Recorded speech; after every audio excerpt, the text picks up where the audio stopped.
Hey everyone! In this video, I'm going to show you how to export high-quality videos in a small file size in Adobe Premiere Pro. Let's open a Premiere Pro project. This is the project that I've taken as an example. To export a smaller file size, click on the Export button here inside Premiere Pro, and I'll show you the settings you can use to reduce the file size without losing quality. Give it a file name, then click on this blue link to set your file location. Now change the format from H.264 to HEVC H.265, which gives you higher quality at the same or even smaller file size. The presets will say Custom by default. Now expand the Video tab. In the Video tab, click on Match Source, which will give you all the correct settings. Then click on the More button and make sure that Render at Maximum Depth and Use Maximum Render Quality are enabled. Set the performance to Hardware Encoding if it's available. Scroll down and set the tier to High. Scroll down and go to the bitrate settings. Now this is the most important part.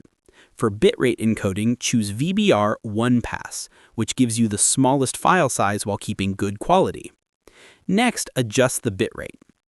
Down here in the corner, you can see the estimated file size is 48 megabytes.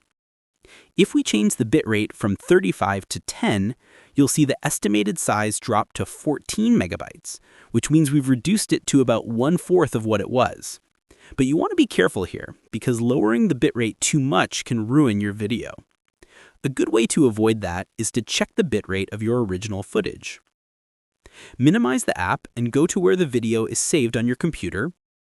Right-click the file, go to Properties, then go to the Details tab, and you'll see the original bitrate. Here it says 4,800 kilobits per second, which is a little more than 4 megabits per second. Go back to Premiere Pro and set the bitrate a little higher than the original. In my case, I'll set it to around 6.5. Now click on Quality and set it to Highest. The audio settings won't change the file size much, so you can leave those as they are. Then click on Export. Following these steps, you can export your file in the highest possible quality while keeping the file size as low as possible. If this tutorial helped you out, make sure to like and subscribe for more helpful guides. And if you found real value in it, a super thanks would be greatly appreciated. Feel free to reach out if you encounter any issues during the process. If this video helps you out, please leave a like and subscribe. Comment below if you have any questions. If you need further assistance, consider hiring a professional using the link in this video below.